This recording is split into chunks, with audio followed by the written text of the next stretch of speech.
नमस्कार दोस्तों, स्वागत करता हूं आपका हमारे YouTube चैनल ज्ञान बढ़ाओ पर। दोस्तों, आज का टॉपिक है भारतीय संविधान। चलिए दोस्तों, भारतीय संविधान के हर महत्वपूर्ण पहलू को गहराई से प्रश्नावलियों के माध्यम से समझते हैं। चलिए शुरू करते हैं। भारतीय संविधान की प्रस्तावना क्या है और यह किस सिद्धांत पर आधारित है? भारतीय संविधान की प्रस्तावना संविधान के उद्देश्य, आदर्श और मूल सिद्धांतों का सार प्रस्तुत करती है। प्रस्तावना में हम भारत के लोक से शुरू होकर भारत को संप्रभु, समाजवादी, पंथनिरपेक्ष, लोकतांत्रिक गणराज्य घोषित किया गया है। इसमें 4 प्रमुख सिद्धांत शामिल हैं। न्याय, सामाजिक, आर्थिक और राजनीतिक। दूसरा, स्वतंत्रता, विचार, अभिव्यक्ति, विश्वास, धर्म और उपासना की। तीसरा, समानता, अवसरों की समानता और कानून के समक्ष समानता। चौथा, बंधुत्व, व्यक्तियों के बीच एकता और अखंडता सुनिश्चित करना। यह प्रस्तावना अमेरिकी संविधान से प्रेरित है और ऑब्जेक्टिव रिजोल्यूशन पर आधारित है। प्रस्तावना में समाजवादी, पंथनिरपेक्ष और अखंडता शब्द कब और किस संशोधन द्वारा जोड़े गए? 42वें संविधान संशोधन अधिनियम 1976 द्वारा प्रस्तावना में निम्नलिखित परिवर्तन किए गए। समाजवादी और पंथनिरपेक्ष शब्द जोड़े गए। राष्ट्रीय एकता को राष्ट्रीय अखंडता से बदला गया। इस संशोधन का उद्देश्य भारतीय राज्य को कल्याणकारी के रूप में परिभाषित करना और धर्मनिरपेक्षता को और स्पष्ट करना था। प्रस्तावना को संविधान का भाग माना जाता है या नहीं? सुप्रीम कोर्ट के किस निर्णय में इसकी व्याख्या की गई? प्रारंभ में बेरूबरी यूनियन केस 1960 में सुप्रीम कोर्ट ने कहा कि प्रस्तावना संविधान का भाग नहीं है, लेकिन केशवानंद भारती केस 1973 में सुप्रीम कोर्ट ने कहा कि प्रस्तावना भारतीय संविधान का अभिन्न अंग है और यह संविधान की मूल संरचना का हिस्सा है, हालांकि इसे स्वतंत्र रूप से लागू नहीं किया जा सकता। मूल अधिकार कितने प्रकार के होते हैं और ये संविधान के किस भाग में उल्लिखित है? भारतीय संविधान में कुल 6 मूल अधिकार हैं, जो भाग 3 अनुच्छेद 12 से 35 में उल्लिखित है। पहला, समानता का अधिकार, अनुच्छेद 14 से 18 के बीच। दूसरा, स्वतंत्रता का अधिकार, अनुच्छेद 19 से 22। तीसरा, शोषण के विरुद्ध अधिकार, अनुच्छेद 23-24। चौथा, धार्मिक स्वतंत्रता का अधिकार, अनुच्छेद 25 से 28। पांचवा, संस्कृति और शिक्षा संबंधी अधिकार, अनुच्छेद 29 से 30। और छठा, संवैधानिक उपचार का अधिकार, अनुच्छेद 32। कौन सा मूल अधिकार सिर्फ नागरिकों को प्राप्त है और कौन सा सभी व्यक्तियों को? सिर्फ भारतीय नागरिकों को अनुच्छेद 15, 16, 19, 29 और 30। सभी व्यक्तियों को, नागरिकों और विदेशियों को भी अनुच्छेद 14, 20, 21, 21A, 22, 23, 24, 25, 26, 27, 28। अनुच्छेद 21 जीवन एवं व्यक्तिगत स्वतंत्रता का अधिकार की परिभाषा को किन किन मामलों में विस्तारित किया गया है? अनुच्छेद 21 को सुप्रीम कोर्ट ने विभिन्न निर्णयों में विस्तारित किया है, जैसे मेनका गांधी केस 1978, न्यायिक प्रक्रिया के बिना जीवन और स्वतंत्रता से वंचित नहीं किया जा सकता। दूसरा, ओल्गा टेलिस केस 1985, जीवन में आजीविका का अधिकार भी शामिल है। तीसरा, श्याम सुंदर केस 2010, स्वच्छ पर्यावरण का अधिकार भी अनुच्छेद 21 का हिस्सा है। चौथा, सुरेश कुमार कौशल केस 2018, LGBTQ+ समुदाय के अधिकारों को इसमें सम्मिलित किया गया। कौन से मूल अधिकार आपातकाल के दौरान निलंबित किए जा सकते हैं? आपातकाल अनुच्छेद 352 के दौरान अनुच्छेद 19 को निलंबित किया जा सकता है, लेकिन अनुच्छेद 20 और 21 को 44वें संशोधन 1978 के बाद भी निलंबित नहीं किया जा सकता। नीति निर्देशक तत्वों का उद्देश्य क्या है और ये मौलिक अधिकारों से कैसे भिन्न है? नीति निर्देशक तत्व अनुच्छेद 36 से 51 सरकार को कल्याणकारी नीतियां बनाने का मार्गदर्शन देते हैं। ये मौलिक अधिकारों से भिन्न है क्योंकि इन्हें न्यायालय में लागू नहीं कराया जा सकता। ये सरकार के लिए मार्गदर्शक सिद्धांत होते हैं, बाध्यकारी नहीं। इनमें से कौन से तत्व गांधीवादी विचारधारा को दर्शाते हैं? गांधीवादी विचारों पर आधारित प्रमुख 3 निर्देशक तत्व: पहला, ग्राम पंचायतों की स्थापना, अनुच्छेद 40। दूसरा, शराब के निषेध का प्रावधान, अनुच्छेद 47। और तीसरा, कुटीर उद्योगों का प्रोत्साहन, अनुच्छेद 43। सुप्रीम कोर्ट ने नीति निर्देशक तत्वों को लागू करने की बाध्यता पर क्या कहा? मिनर्वा मिल्स केस 1980 में सुप्रीम कोर्ट ने कहा कि मौलिक अधिकार और नीति निर्देशक तत्व एक दूसरे के पूरक हैं और सरकार को संतुलन बनाना चाहिए। भारतीय संविधान के अनुसार नागरिकता कैसे प्राप्त की जा सकती है? भारतीय नागरिकता अधिनियम 1955 के अनुसार नागरिकता 5 तरीकों से प्राप्त की जा सकती है। पहला, जन्म से। दूसरा, वंशानुक्रम से। तीसरा, पंजीकरण द्वारा। चौथा, प्राकृतिकरण द्वारा। और पांचवा, क्षेत्रीय अधिग्रहण द्वारा।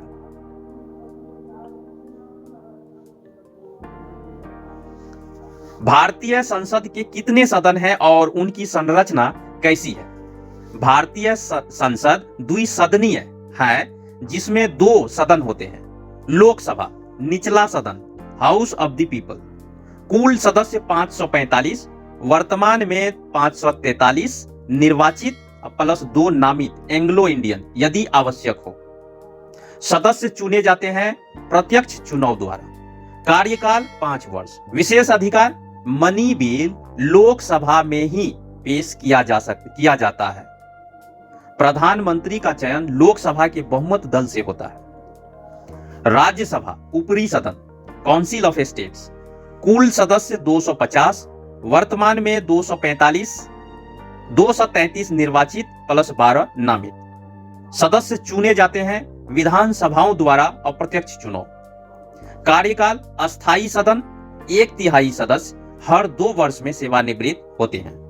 विशेष अधिकार, राज्यसभा में कोई मनी बिल पेश नहीं किया जा सकता, लेकिन अखिल भारतीय सेवाओं के गठन हेतु अनुच्छेद 312 के तहत प्रस्ताव पास कर सकती है। राष्ट्रपति द्वारा मनोनीत किए जाने वाले राज्यसभा सदस्यों की संख्या कितनी होती है और वे किन क्षेत्रों से आते हैं? राष्ट्रपति राज्यसभा में 12 सदस्यों को नामित करते हैं जो निम्नलिखित क्षेत्रों में उत्कृष्ट योगदान देने वाले होते हैं। पहला, साहित्य। दूसरा, विज्ञान। तीसरा, कला। और चौथा, समाज सेवा। संविधान के अनुच्छेद 80 क्लोज 3 के अनुसार ये मनोनीत सदस्य संसद में विशेषज्ञता और विविधता लाने का कार्य करते हैं।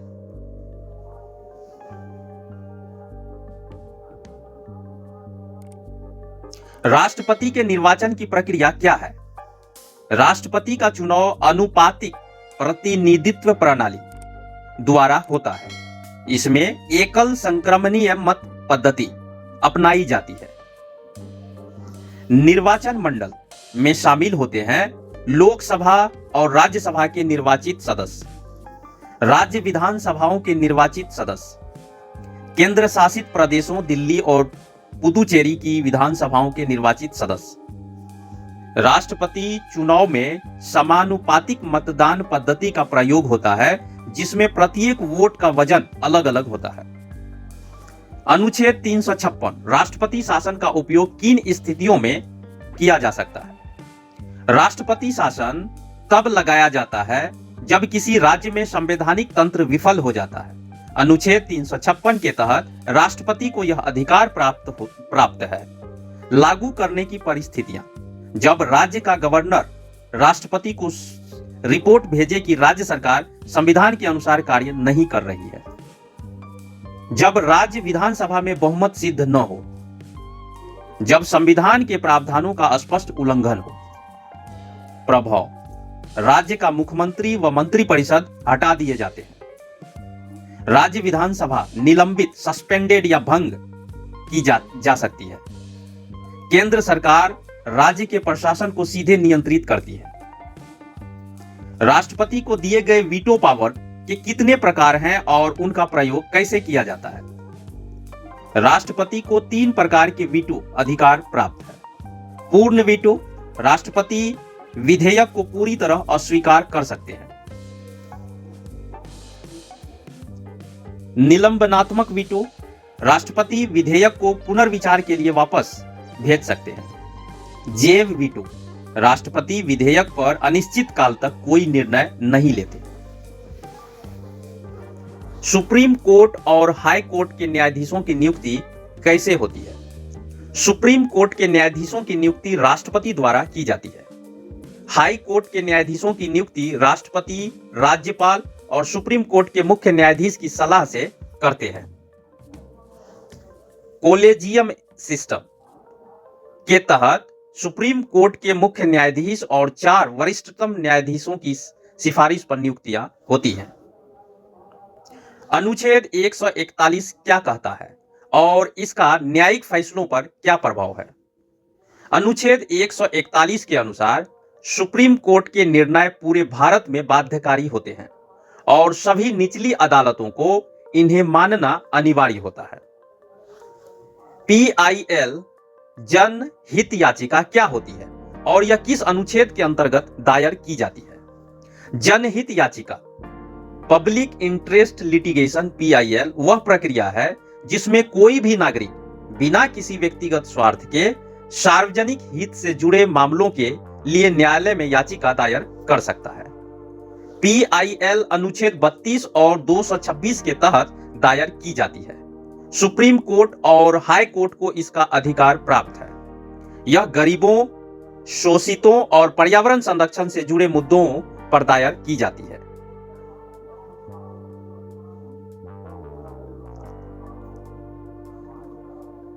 भारत का संघीय ढांचा किस प्रकार का है?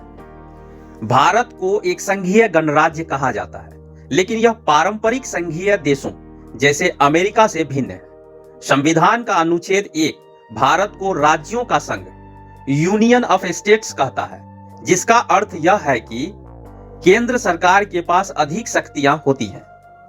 कोई भी राज्य संविधान से स्वतंत्र रूप से अलग नहीं हो सकता। संविधान में 3 सूचियां अनुच्छेद 246 बनाई गई हैं।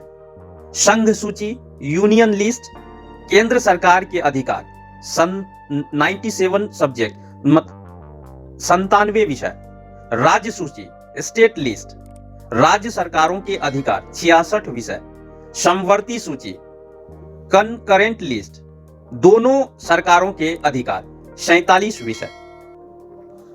केंद्र राज्य संबंधों को कितने भागों में विभाजित किया गया है? केंद्र राज्य संबंध 3 प्रकार के होते हैं।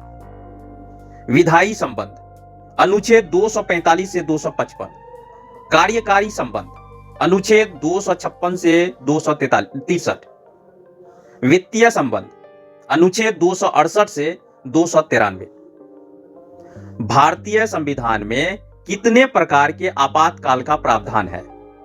भारतीय संविधान में 3 प्रकार के आपातकाल का प्रावधान है।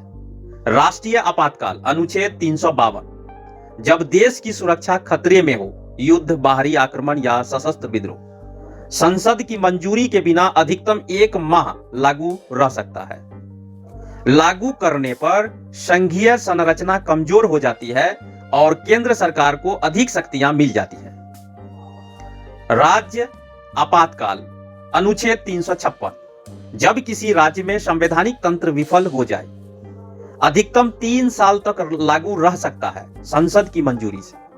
वित्तीय आपातकाल अनुच्छेद 360, जब देश की वित्तीय स्थिरता को खतरा हो, संसद की मंजूरी के बिना अधिकतम 2 महीने तक प्रभावी रहता है। भारतीय संविधान को संशोधित करने की प्रक्रिया क्या है? संविधान के अनुच्छेद 368 के तहत संविधान संशोधन किया जाता है। यह 3 प्रकार से संभव है।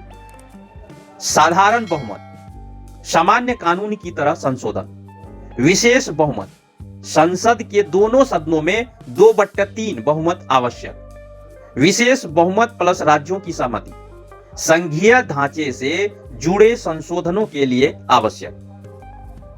भारतीय संविधान में कुल कितनी अनुसूचियां हैं और उनका संक्षिप्त विवरण दें। संविधान में कुल 12 अनुसूचियां हैं जो विभिन्न विषयों को विस्तार से बताती हैं। कुछ महत्वपूर्ण अनुसूचियां। पहली अनुसूची भारत के राज्यों और केंद्र शासित प्रदेशों की सूची। दूसरी अनुसूची राष्ट्रपति, राज्यपाल, न्यायाधीशों आदि के वेतन। 5वीं अनुसूची अनुसूचित जनजातियों के लिए प्रशासन। 9वीं अनुसूची भूमि सुधार और कुछ कानूनों को न्यायिक समीक्षा से बचाने के लिए। 11वीं अनुसूची पंचायती राज व्यवस्था। 12वीं अनुसूची न्यायपालिकाओं के कार्य। मौलिक कर्तव्य क्या है और इन्हें संविधान में कब जोड़ा गया? मौलिक कर्तव्य नागरिकों के लिए संविधान में 42वें संशोधन 1976 के तहत जोड़े गए और इन्हें अनुच्छेद 51A में शामिल किया गया।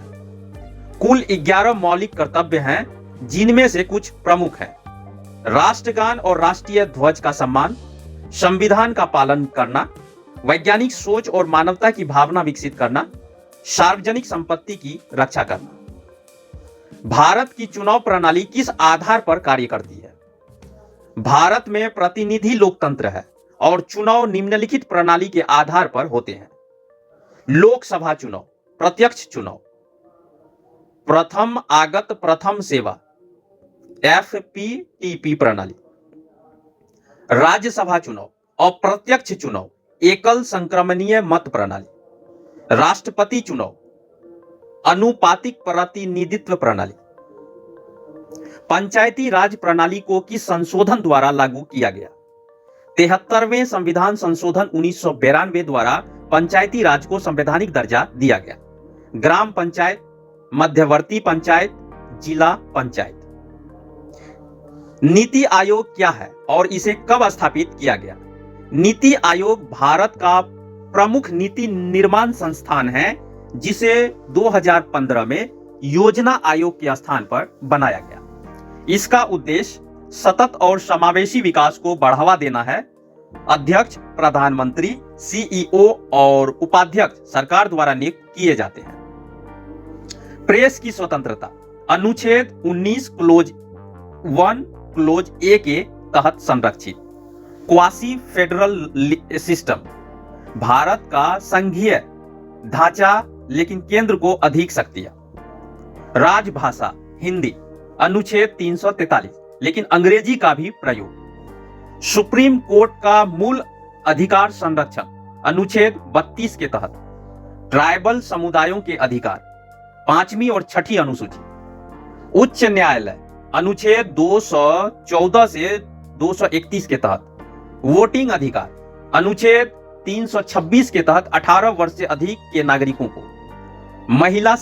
महिला सशक्तिकरण, 108वां संविधान संशोधन, महिला आरक्षण बिल 2023।